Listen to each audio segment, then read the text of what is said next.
Hello, good day students. Today's our topic is origin of charge. So in this topic we will study how the charge generated on the colloidal particles या how colloidal particles carry charges. तो हमें ये देखना है कि कैसे colloidal particles अपने ऊपर charges को carry करते हैं. तो इसके लिए हमें देखना है differential absorption theory. ठीक है. तो यहाँ पर क्या होता है कि colloidal particles जो हैं वो क्या करते हैं डिस्पर्जन मीडियम से. देखिए यहाँ पर लिखा हुआ है differential absorption of ion by colloids from DM. तो यहाँ पर जो कोलाइडल पार्टिकल्स हैं डीएम से वो क्या करते हैं आयंस को प्रेफरेंशियली एब्जॉर्ब कर लेते हैं. कौन से आयन होंगे अभी हम आपको बताएंगे. और क्या करेंगे प्रेफरेंशियली एब्जॉर्ब करके आयन पर चार्जेस एक्वायर कर लेते. अब देखिए क्या होता है कि कोलाइडल पार्टिकल्स में हम थोड़ा बहुत अमाउंट क्या मिलाते हैं इलेक्ट्रोलाइट मिलाते हैं जो उनकी स्टेबिलिटी के लिए रिक्वायरमेंट होता है और साथ साथ वो उनको कोआगुलेट होने से बचाता है. तो कोलाइडल पार्टिकल में हम लिटिल अमाउंट ऑफ इलेक्ट्रोलाइट को मिला के रखते हैं. अब देखिए क्या होता है अगर इलेक्ट्रोलाइट प्रेजेंट ना हो तो क्या होगा. अगर इलेक्ट्रोलाइट प्रेजेंट ना हो तो कोलाइडल पार्टिकल्स पर चार्ज का भी प्रेजेंस हो पाना मुश्किल रहेगा. इलेक्ट्रोलाइट जो है वो कोलाइडल पार्टिकल को इनेबल करता है ताकि वो अपने ऊपर चार्ज को एक्वायर कर सके. ठीक है. अब देखिए क्या होता है कोलाइडल पार्टिकल जो है वो डीएम से कॉमन आयन को ही एक्वायर करते हैं. अब देखिए इसको एग्जांपल से करते हैं कि कैसे क्या कॉमन आयन है या क्या है. तो देखिए फॉर एग्जांपल हमारे पास फेरिक हाइड्रोक्साइड का सॉल्ट. ठीक है.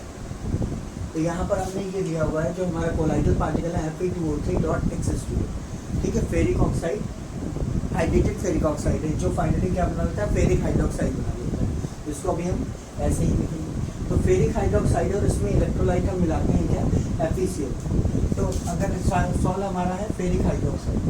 ठीक है. ये आपस में कंबाइन होकर के फेरिक हाइड्रोक्साइड बना देता है. तो आप देखिए फेरिक हाइड्रोक्साइड का सॉल्ट है हमारा. इसमें कौन कौन से आयन हैं Fe+3 और OH-. और हमने जो इलेक्ट्रोलाइट मिला है वो FeCl3. इसमें कौन कौन से हैं Fe+3 और Cl-. देखिए दो आयन से. तो अब ये हमारा कोलाइडल पार्टिकल और ये कोलाइडल पार्टिकल जो है ये कोलाइडल पार्टिकल उसी आयन को एब्जॉर्ब करेगा जो इनमें प्रेजेंट आयन्स के कॉमन होते हैं. इनमें कौन कौन से आयन प्रेजेंट है Fe+3 और OH-. और जब हमने इसमें इलेक्ट्रोलाइट मिलाया FeCl इसमें दो आयन आए Fe+3 और 3Cl-. तो अब क्या करेगा जो कोलाइडल पार्टिकल है वो इलेक्ट्रोलाइट से कॉमन आयन को एब्जॉर्ब करेगा. तो कॉमन आयन कौन है ये देखिए ये दोनों कॉमन आयन है. तो ये क्या करेगा फेरिक हाइड्रोक्साइड जो है वो इलेक्ट्रोलाइट से क्या कर लेगा Fe+3 आयन्स को एब्जॉर्ब कर लेगा अपने ऊपर एक लेयर बना लेगा. अब इसके ऊपर पॉजिटिव आयन की लेयर बन गई. तो ये कैसा हो गया पॉजिटिव हो गया.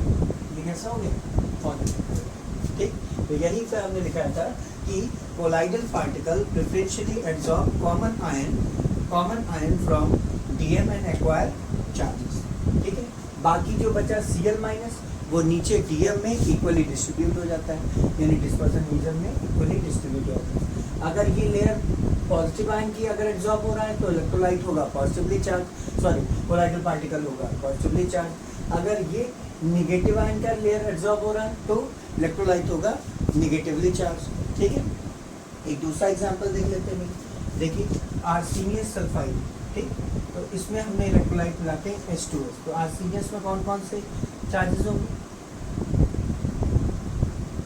ये होगा As+3 और S-2. और जो इलेक्ट्रोलाइट मिला है इसमें क्या क्या होगा H+ और S-.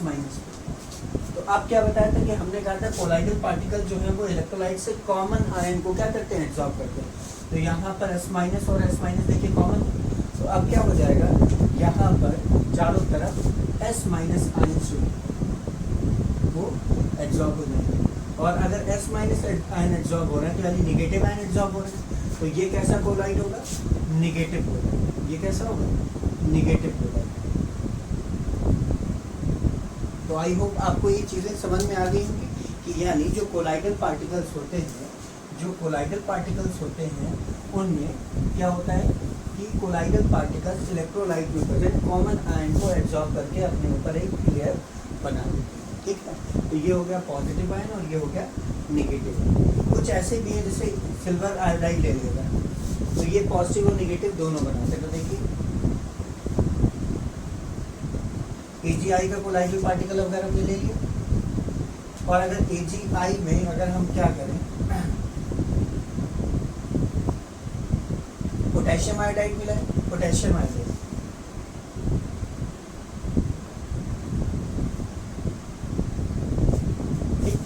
अगर पोटेशियम आयोडाइड मिलाएंगे तो कॉमन आयन क्या हो जाएगा, आयोडाइड। तो इसके ऊपर आयोडाइड आयन एब्सॉर्ब हो जाएगा।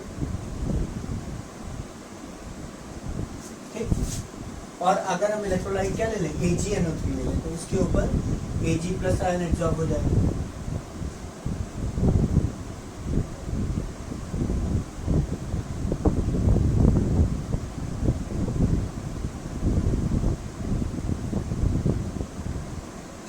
तो देखिए कोलाइडल पार्टिकल एक है, लेकिन प्रेफरेंशियल एब्जॉर्प्शन की वजह से इनके चार्ज अलग अलग आ रहे हैं। तो ये हो गया नेगेटिव और ये हो गया पॉजिटिव। आई होप ये आपको समझ में आ जाएगा। अब आपको क्या समझना है कि इसका रिप्रेजेंटेशन कैसे होता है। इसका रिप्रेजेंटेशन क्या होगा, जो कोलाइडल पार्टिकल है उसको हम एक बॉक्स में दिखाएंगे, और जो लेयर एब्जॉर्ब हो रही है वो किसको दिखा देंगे, वो यहाँ पर हम ऐसे दिखा देंगे।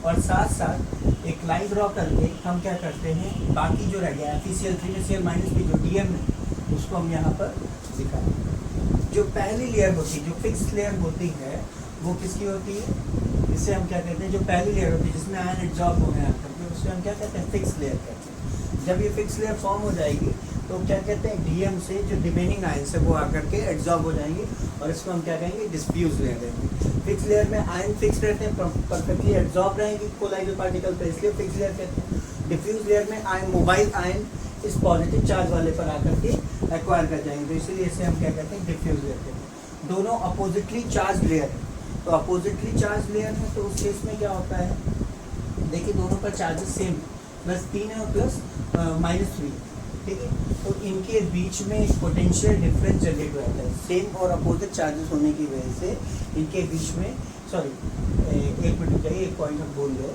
तो हमने ये कहा कि फिक्स लेयर और डिफ्यूज लेयर, इन दोनों को हम लोग क्या कहते हैं, Helmholtz electrical double layer, Helmholtz electrical double layer. और इसलिए प्रेफरेंशियल एब्जॉर्प्शन थ्योरी का दूसरा नाम डबल लेयर थ्योरी भी है। अब देखिए क्या होता है, इक्वल एंड अपोजिट चार्जेस होने की वजह से फिक्स लेयर और डिफ्यूज लेयर के बीच में एक पोटेंशियल डिफरेंस जनरेट होता है, जिसे हम कहते हैं जीटा पोटेंशियल या इलेक्ट्रोकाइनेटिक पोटेंशियल, जिसे हम क्या कहेंगे, जीटा पोटेंशियल या इलेक्ट्रोकाइनेटिक पोटेंशियल। अब देखिए क्या होता है, इसमें इक्वल यानी +3 और -3 इक्वल और अपोजिट चार्जेस, इक्वल और अपोजिट चार्जेस जो है वो क्या करते हैं, इक्वल और अपोजिट चार्जेस वो कोलाइडल पार्टिकल की स्टेबिलिटी को बनाए रखते हैं, ठीक है, उनको एग्रीगेट नहीं होने देंगे। और जो सेम चार्जेस हैं, सेम चार्जेस यानी मान लीजिए क्या है, ये जो पूरा कोलाइडल पार्टिकल है पॉजिटिवली चार्ज वाले, तो ये सेम चार्जेस जो है कोलाइडल पार्टिकल को में रिपल्शन कॉज करेंगे, जिसकी वजह से उनका कोआगुलेशन नहीं होगा, सारे पार्टिकल एक जगह इकट्ठा होकर के कोआगुलेशन शो नहीं करेंगे, ठीक है। तो इस तरीके से डबल लेयर एब्जॉर्प्शन थ्योरी आपने पढ़ ली है। ये चैप्टर लगभग फिनिश होने के एंड पर है, 1-2 टॉपिक रह गए हैं, उनको हम लास्ट लेक्चर में ख़त्म करा देंगे, ठीक है।